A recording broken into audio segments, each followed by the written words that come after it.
Hello दोस्तों, आप सभी को हमारे यूट्यूब चैनल पर मोस्ट वेलकम है दोस्तों। तो दोस्तों, ये वीडियो जीके जीएस यानी कि सामान्य ज्ञान का ये मेरा तीसरा पार्ट है। तो इससे पहले जो आप लोगों को पार्ट 1 और पार्ट 2 मिल चुका है और ये काफ़ी इंपॉर्टेंट वीडियो है दोस्तों। इसमें टॉप 25 क्वेश्चन आंसर डिस्कस करते हैं, जो कि आपका एमसीक्यू बेस्ड क्वेश्चन होता है। डिफरेंट डिफरेंट गवर्नमेंट एग्जाम जैसे एसएससी हो गया, बीपीएससी हो गया, पीसीएस हो गया, आर्मी हो गया, इसके बाद नेवी हो गया, अग्निवीर हो गया, इस तरह के एग्जामों में इस तरह के सवाल जो है बार बार रिपीट होता है। तो इससे पहले मैंने 50 क्वेश्चन तक किया था, लेकिन इस वीडियो में 50 से 51 से स्टार्ट करेंगे और 75 नंबर का लास्ट क्वेश्चन है। एक एक क्वेश्चन आपके लिए इंपॉर्टेंट है, वीडियो को लास्ट तक बने रहिएगा। यहाँ पे पहला क्वेश्चन देख रहे हैं, 51 नंबर है। पूछा गया कि जैन साहित्य को क्या कहा जाता है। जो जैन साहित्य है उसको क्या कहा जाता है, तो जैन साहित्य को कहा जाता है अंग। क्या कहा जाता है, अंग कहा जाता है। बी ऑप्शन यहाँ पे करेक्ट आंसर है। बढ़ते हैं अगला क्वेश्चन पर। अगला क्वेश्चन यहाँ पे दोस्तों 52 नंबर का है। इसमें पूछा गया कि उत्तर प्रदेश में भारतीय राष्ट्रीय कांग्रेस का पहला अधिवेशन कहाँ हुआ था। उत्तर प्रदेश में भारतीय राष्ट्रीय कांग्रेस का पहला अधिवेशन कहाँ हुआ था। तो देखिए, पहला अधिवेशन जो हुआ था इलाहाबाद में हुआ था। कहाँ पे हुआ था, इलाहाबाद में हुआ था। याद रखिएगा, काफ़ी बार पूछा गया है। बढ़ते हैं आपका नेक्स्ट क्वेश्चन 53 नंबर पर। तो ये रहा आपका 53 नंबर। यहाँ पे जो पूछा गया है कि यहूदियों के धार्मिक पाठ का क्या नाम है। यहूदियों के धार्मिक पाठ का क्या नाम है। तो यहूदियों का जो धार्मिक पाठ है उसको कहा जाता है मूसा संहिता। क्या कहा जाता है, मूसा संहिता कहा जाता है, यानी सी ऑप्शन यहाँ पे करेक्ट हो जाएगा। बढ़ते हैं 54 नंबर क्वेश्चन पर।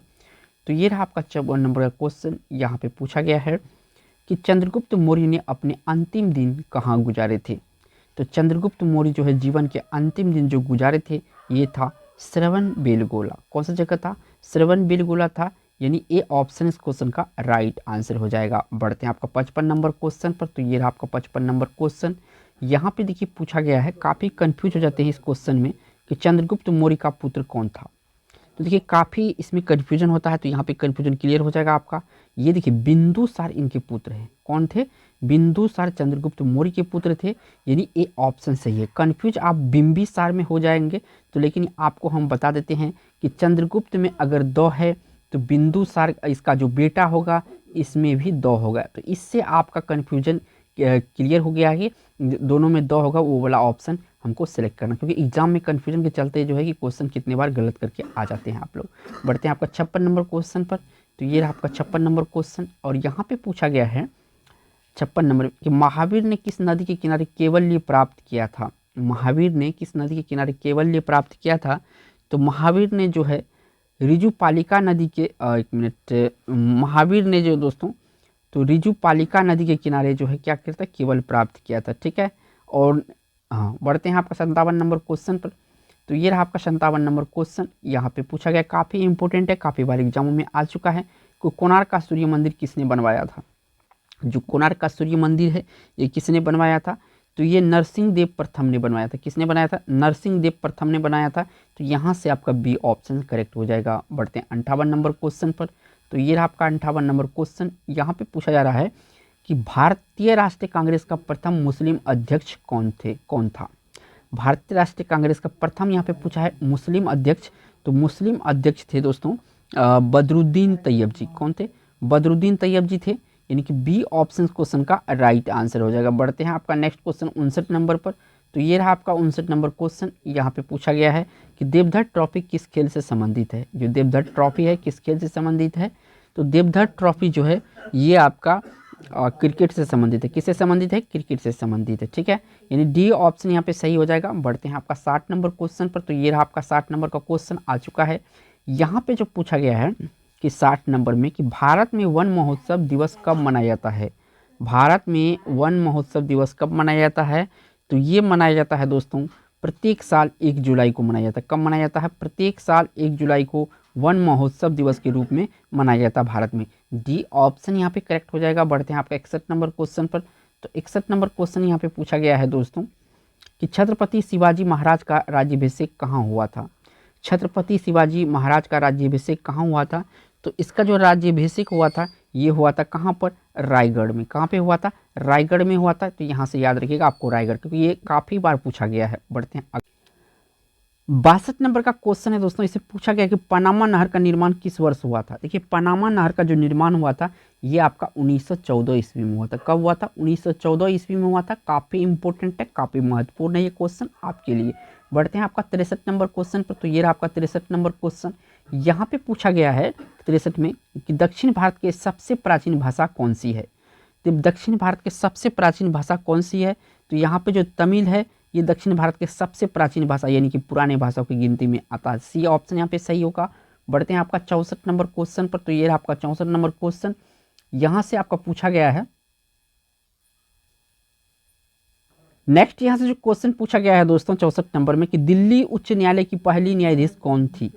तो दिल्ली उच्च न्यायालय की पहले न्यायाधीश थी लीला सेठ। कौन थी? लीला सेठ पहले न्यायालय के न्यायाधीश थी। तो यानी कि ऑप्शन यहाँ पे ठीक है, और ये ऑप्शन यहाँ पे करेक्ट हो जाएगा। बढ़ते हैं आपका 65 नंबर क्वेश्चन पर। तो ये रहा आपका 65 नंबर क्वेश्चन। और यहाँ पे जो पूछा जा रहा है आपसे कि पृथ्वी पर सबसे लंबे समय तक टिकने वाला विशाल वृक्ष कौन सा है। तो देखिए सबसे लंबे जो होता है सबसे लंबे समय तक टिकने वाला जो सिकोवा है यहाँ पे, सिकोवा, इस क्वेश्चन का जो राइट आंसर है यहाँ पे ए ऑप्शन सही है। बढ़ते हैं आपका नेक्स्ट क्वेश्चन पर।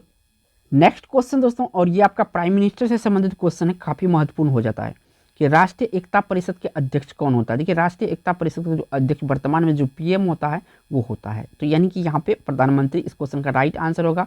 तो अभी पूछे राष्ट्रीय एकता परिषद का अध्यक्ष कौन है, तो हमारे जो नरेंद्र मोदी जी है ये है। ठीक है, बी ऑप्शन सही है। बढ़ते हैं अगला 67 नंबर क्वेश्चन पर।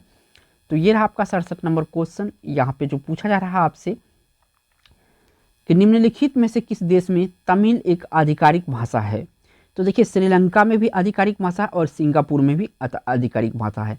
तो इस क्वेश्चन का राइट आंसर हो जाएगा सी, श्रीलंका और सिंगापुर दोनों हो जाएगा, यानी सी ऑप्शन सही है। काफ़ी वीवीआई क्वेश्चन है आपके एग्जाम की दृष्टि से। बढ़ते हैं 68 नंबर क्वेश्चन पर। तो ये रहा आपका 68 नंबर क्वेश्चन। यहाँ पे पूछा है दोस्तों आपसे 68 में कि निम्नलिखित में से किसका संबंध भूविज्ञान की शाखा से है। तो भूविज्ञान की शाखा से जो है दोस्तों इसमें जीवाश्म विज्ञान है। कौन सा है? जीवाश्म विज्ञान है भूविज्ञान से संबंधित शाखा। डी ऑप्शन यहाँ पे करेक्ट हो जाएगा। बढ़ते हैं आपका 69 नंबर क्वेश्चन पर। तो ये आपका 69 नंबर क्वेश्चन। यहाँ पे जो पूछा गया है दोस्तों आपसे कि कागज की खोज कहाँ की गई थी। जो कागज है इसका खोज कहाँ की गई थी। तो कागज का खोज किया गया था दोस्तों चीन में। कहाँ पे? चीन में। इस क्वेश्चन का राइट आंसर यहाँ पे डी ऑप्शन सही है। बढ़ते हैं आपका नेक्स्ट 70 नंबर क्वेश्चन पर।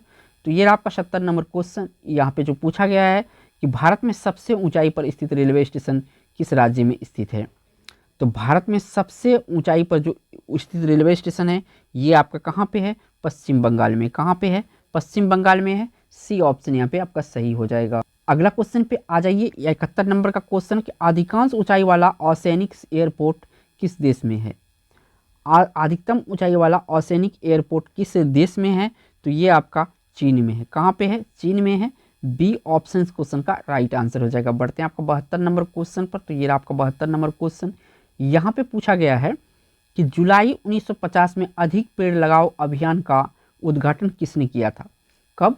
जुलाई 1950 में। याद रखिएगा क्या क्या लगाएगा? अधिक पेड़ लगाओ का अभियान। तो इसका उद्घाटन किसने किया था। तो इसका उद्घाटन जो किया था के.एम. मुंशी जी किया था। किसने किया था? के.एम. मुंशी जी किया था। ए ऑप्शन इस क्वेश्चन का राइट आंसर होगा। इंपॉर्टेंट क्वेश्चन है। बढ़ते हैं अगला क्वेश्चन पर। तो अगला क्वेश्चन ये रहा आपका 73 नंबर का। यहाँ पे जो कि पूछा गया है 43 में कि वर्ष 1959 में पाकिस्तान की राजधानी क्या थी। यानी कि 59 से पहले की बात चल रहा है। तो ये पहले थी दोस्तों क्या? कराची। 1947 में जब ये पाकिस्तान भी आज़ाद हुआ था भारत के साथ साथ, तो इसका राजधानी कहाँ थी? कराची थी। ठीक है ना, 59 तक। तो इसका मतलब है कि ऑप्शन कौन सा? कराची सही है। लेकिन अभी जो है वर्तमान में इस्लामाबाद है। ठीक है, तो यहाँ पे फिलहाल आंसर ए सही होगा। बढ़ते हैं आपका 74 नंबर क्वेश्चन पर। तो ये रहा आपका 74 नंबर क्वेश्चन। यहाँ पे पूछा गया है कि अरबियों ने मुल्तान को क्या नाम दिया था। जो अरब के लोग थे, अरबियों ने मुल्तान को क्या नाम दिया था। तो मुल्तान को जो नाम दिया गया था ये दिया था स्वर्ण नगरी। क्या कहा गया था? स्वर्ण नगरी कहा गया था मुल्तान को। मुल्तान अभी जो है पाकिस्तान का भाग है और पाकिस्तान का ये शहर है। ठीक है, बढ़ते हैं आपका 75 नंबर क्वेश्चन पर। तो ये रहा आपका 75 नंबर क्वेश्चन। अब यहाँ पे जो पूछा गया है ISRO यानी इसरो की मास्टर नियंत्रक सुविधा कहाँ है। इसरो की मास्टर नियंत्रक सुविधा कहाँ है। तो ये आपका कर्नाटक राज्य में पड़ता है। तो यहाँ पे मैंने 25 क्वेश्चन आंसर डिस्कस किया हूँ, जो कि आपके एग्जाम की दृष्टि से काफ़ी इंपॉर्टेंट है। अगर एक एक ऑप्शन आपको याद हो जाता है तो आपको काफ़ी फायदेमंद होगा। तो कि दोस्तों, अगर वीडियो पसंद आ गया तो वीडियो को एक लाइक जरूर कीजिएगा, और चैनल पे पहली बार हैं तो चैनल को सब्सक्राइब जरूर कीजिएगा। थैंक्स फॉर वॉचिंग दोस्तों।